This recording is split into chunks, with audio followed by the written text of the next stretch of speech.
은행이 많이 부실화되고 있어서 정말 위험해지고 있다.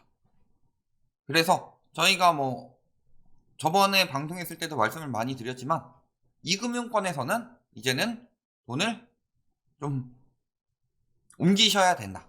이런 말씀을 드렸었는데 지금 은행 상황 어떻게 진행되고 있는지 한번 보겠습니다. 내년에 PF 부실 본격화된다고 했던 게 작년 말 이야기죠. 그러니까 지금은 올해죠, 올해. 거기서 어디? 건설, 증권, 저축은행, 연쇄 부도 우려가 있다. 그래서 보면요. 특히 국내 79개 저축은행의 부동산 PF 대출의 연체는 1년 만에 1000억 넘게 불어났다. 그래서 총 2678억 원으로 전년 동기 대비 69.5%, 거의 70% 넘게 불어났죠. 여기에다가 증권사 27곳의 우발 부채 규모. 우발 부채는 뭐예요? 확정되진 않은 부채지만 차환 발행에 실패하는 등 돌발 사태가 발생했을 경우 그대로 채무를 짊어져야 하는 것들, 이것을 우발 부채라고 하는데 이게 45조 규모로 지난해보다 11.09% 증가했다. 그러니까 굉장히 지금 위험한 부채들이 늘고 있다는 소리예요. 그러니까 어떻게 했어요? 정부에서 대책이 재무 건전성이 튼튼한 은행, 즉 1금융은행을 말하는 거예요. 2금융권을 지원해 달라고 강조해서, 말이 강조지. 정부에서 하는 거 보면은 압박했다가 안 하면은 안 될 것 같은 이런 분위기를 계속 조성을 하죠. 지원을 하라고 합니다. 2금융권에. 그래서 지금 아까 이야기했지만 저축은행, 그 다음에 부동산 PF, 건설업 쪽이죠. 얘가 터지면 저축은행으로 번질 수밖에 없죠. 그러니까 돈 집어넣어줘라. 왜? 저축은행이 사태가 터지는 거, 부동산 PF가 터져도 여기 돈이 많으면 버틸 수가 있죠. 여기에 돈을 모이게 하기 위해서는 저축은행에서 자체적으로 자금을 조달해야 되죠. 그런데 지금 1금융권 역시도 자금 조달이 쉽지 않죠. 예금 금리 높였다 이런 식으로 이야기를 하고 있지만 자금 조달이 쉽지 않습니다. 은행채 발행 많이 해야 되는데 어때요? 은행채 발행도 정부에서 어느 정도 억제를 하고 있죠. 그러니까 당연히 예금 금리를 높일 수밖에 없고, 그러면 안전한 1금융보다 위험한 2금융은 예금 금리를 더 높여야 되는데, 그러면 또 자금 조달 비용이 늘어나니까 대출 금리 올라가고, 그러면은 부동산 PF는 더 위험해지고, 이런 식의 상황이 도래했기 때문에 그냥 1금융에서 지원해줘라. 그래서 5대 금융지주에 95조 원 지원 계획. 자, 정부에서 지원한다는 소리 아니에요. 5대 금융지주에서 너네가 95조 만들어서 지원해라. 이 중에 90조 원, 여기가 은행을 통해서 집행되니까 요거를 2금융권에도 지원을 해줘라. 그래서 막아보겠다. 다만 그렇게 되기 위해서는 너네에게 혜택을 주겠다. 자, 유동성 커버리지 비율 규제 정상화를 유예해주겠다. 이거 바젤3 더 지원시키겠다라는 거죠. 그 다음에 예대율 규제 완화, 그 다음에 증권시장 안전펀드 출자금에 적용하는 위험 가중치를 코로나19 당시와 동일하게 하향 적용.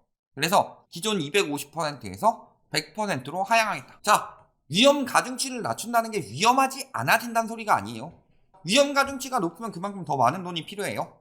그래서 예를 들어서 250%다. 그러면은 얘네한테 100억을 빌려준다 라고 하면은 요게 은행 입장에서는 250억 빌려준 형국이 된다는 소리죠. 위험 가중치가 높기 때문에. 그래서 이에 따른 자금을 가지고 있어야 되는 자금이 있다. 근데 얘를 낮춰버리면 은행에서 가지고 있어야 되는 자금이 줄어드는 거예요. 최소 가지고 있어야 되는 자금이.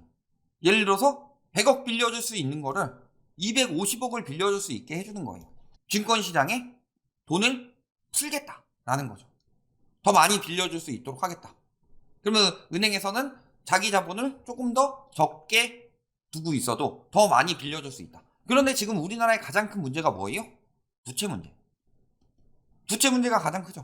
가계부채 이야기를 많이 하는데 지금 기업 부채나 정부 부채도 빠르게 늘어나고 있죠. 그래서 어떻게 하고 있어요? 전 세계적으로 유동성을 축소하고 있죠. 그런데 지금 돈 빌려가지고 유동성 풀어서 막겠다는 소리예요. 지금 왜 금리를 인상할까요?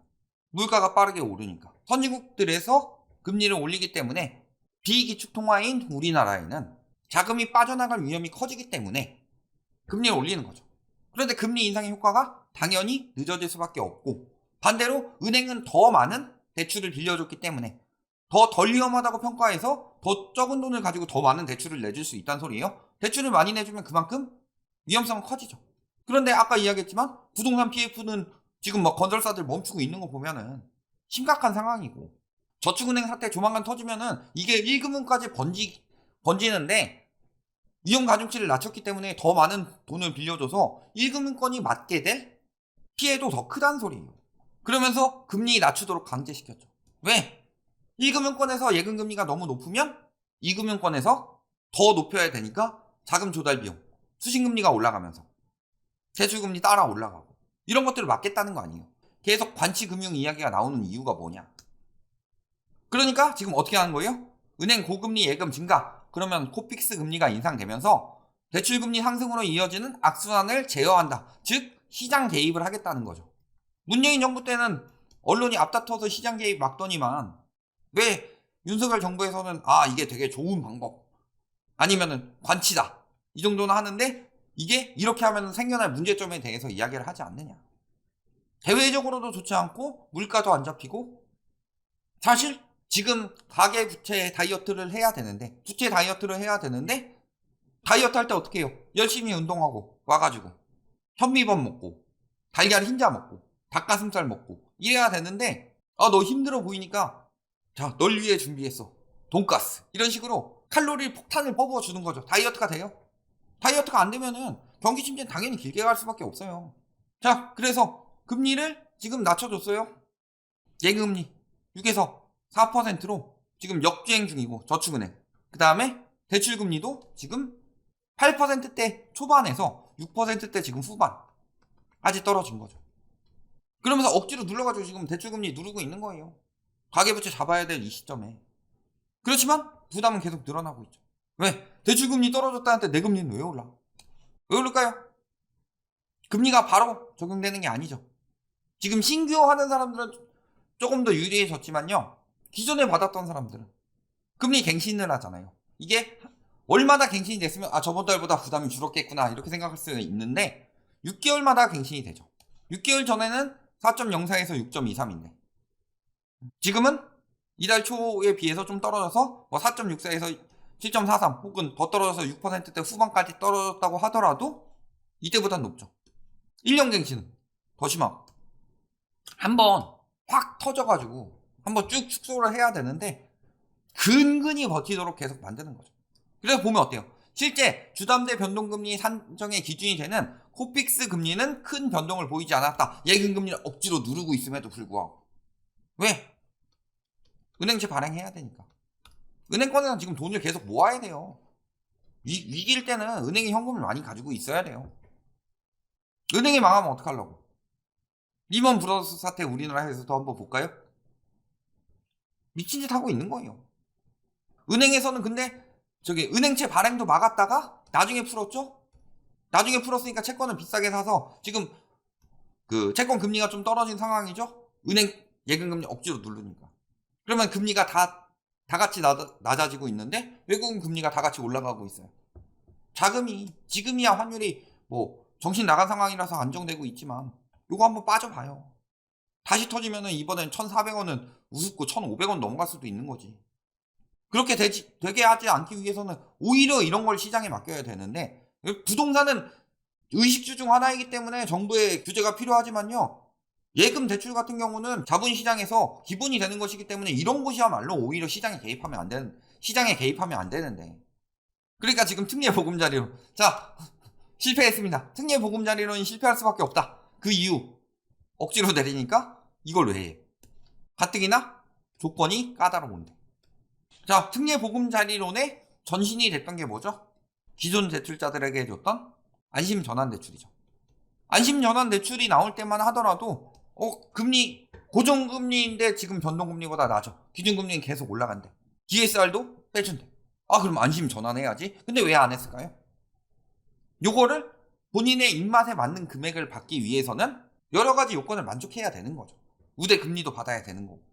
그런 것들이 안 되니까 그랬는데 특례 보금자리론 마찬가지죠. 그런데 지금 억지로 눌러가지고 일부 은행 대출 상품보다 정책 모기지 임의도 더 높게 책정이 됐다. 그러니까 그냥 뭐든 다 때려 넣고 보는 거예요. 지금 경제가 나중에 이게 어떤 문제가 터질지는 모르겠지만 일단 지금 터질 것들을 막아보자. 억지로 눌러보자. 지금 이런 상황이다.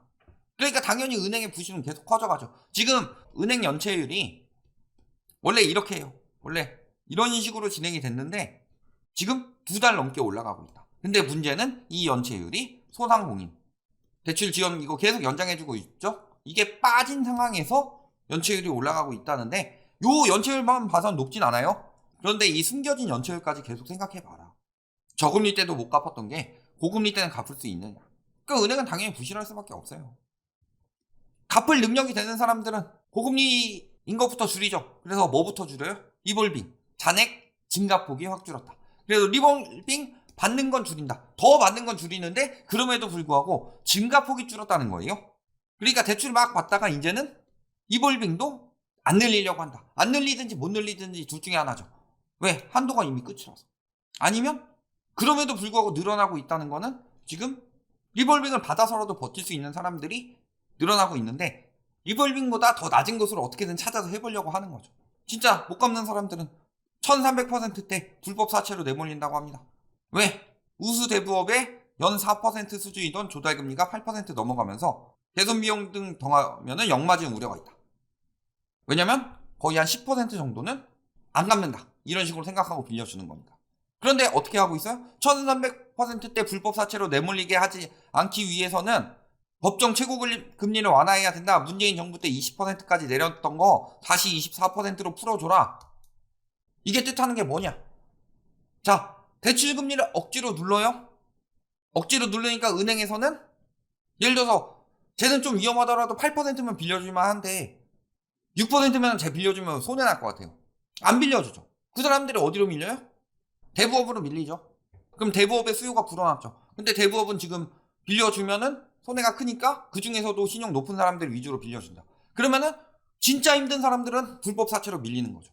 그러니까 정부에서 억지로 누르니까 불법 사채로 밀리는 사람들은 완전 1300%대 내는 거고 이것도 힘들다고 하니까 신용 좀 낮고 그래서 사채로 밀려가지고 힘든 사람들은 24% 내는 거고 대신에 신용 좋은 사람들은 정말 막 대출을 진짜 먹고 살기 힘들어서 받는 게 아니라 투자하고 투기하고 그러려고 받는 사람들은 대출금리 내려주고 이게 뭐 하는 짓거리냐. 진짜 힘든 사람들은 밀어놓고 이거를 그래놓고서 법정 최고금리를 올릴 명분으로 삼고 있어요. 그러니까 없는 사람들은 이자 더 내서 빌려라 이거잖아요. 이게 핵심은 아니에요? DSR은 빌릴 수 있는 능력 한도 내에서 빌려라는데 이걸 가지고 없는 사람들을 못 빌리게 하는 정책이라고 말해놓고서 진짜 정책은 대출금리 예금금리 억눌려가지고 은행에서 대출을 못 받아서 뒤쪽으로 밀리게 만든 저 사람들이 지금 금융 취약자가 된 거예요. 거기다가 지금 금리 인하 계속 이야기하는 이유 기업인들이 듣고 싶은 뉴스 1위가 금리 인하라고 하죠. 그러니까 언론에서 계속 금리 인하 때리는 거예요. 왜? 금리 인하 왜 듣고 싶을까요? 일단은 기업 자체가 좀비 기업도 한계 기업도 많지만 또 금리 인하 된다고 하면은 사람들이 우르르 또 주식시장에 몰리겠죠. 요걸 지금 노리고 계속 하는 이야기 아니냐. 기업에 자금 넣게. 그리고 회사채도 비싸게 안 해도 되고. 저런 걸 원하는 건데. 그러니까 계속 지금 위험하지 않다. 지금은 이제 슬슬 투자를 할 때다. 이런 심리를 왜 자꾸 부추기겠느냐. 누구를 위해서. 지금 가계부채가 터지기 일보 직전이에요. 이번에 안 터지면 우리나라 진짜로 경제가 심각해집니다. 일본에 잃어버린 30년 이상으로 올 수도 있어요. 왜? 버는 돈은 한도가 있는데 부채만 이만큼 잔뜩 불어가지고 계속 빚 갚는 인생이에요. 양극화는 도저히 해소가 안 되고 그럼 내수 경제가 어떻게 살아나요? 그러면서 회사채 발행은 늘고 있다. 자, 지금 자금이 국고채에서 지금 우량 회사채 혹은 비우량 회사채로 눈을 돌리기 시작했다. 왜? 예금금리 억제하고 그래서 채권금리 억제되니까 금리가 너무 낮네? 수익률 높은 곳으로 가자. 비우량 회사채. 근데 우리나라 비우량 회사들 어때요? 좀비 기업 많죠. 한계 기업 많아요. 여기 회사채 잘못 샀다가 회사 무너지면 어떡하려고. 그러니까 안정적으로 예금을 해서 사람들이 돈을 벌고 체력을 키워야 될 시기에 다 기업 살리고 뭐 살리는데 너네 돈 다 때려 부어라. 부동산 살리는데 때려 붓고 기업 살리는데 때려 부어라. 가게는 망하든 말든 신경 안 쓴다. 이러다가 가게 진짜 무너지기 시작하면은 은행들 어떻게 돼요? 문제가 점점 더 심각해져 가고 있다. 이런 것들에 대해서 지금 그냥 뭐랄까? 땜질식 처방만 하고 있는데 결국에는 땜질한 부분은 약해질 수밖에 없고 거기에 이제 땜질을 하고서 안심하고 있다가 더 크게 터질 수밖에 없는 거죠. 더 많이 쌓인 상황이. 그때 은행이 감당할 수 있느냐. 지금처럼 은행도 체력이 떨어져 가고 있는데. 이런 것들 잘 생각해 보시면은 지금 위기가 점점 더 커져가고 있다. 진짜 큰 거 한 방 남았다. 그런데도 아직도 지금까지 여태까지 누렸던 그 유동성 장세를 못 잊고서 부자 될 기회 이런 이야기나 하고 있으니 지금 그때 너는 벼락거지 나는 벼락부자라고 말했던 사람들 어떻게 되어가고 있나. 요것만 봐도 답 나오죠.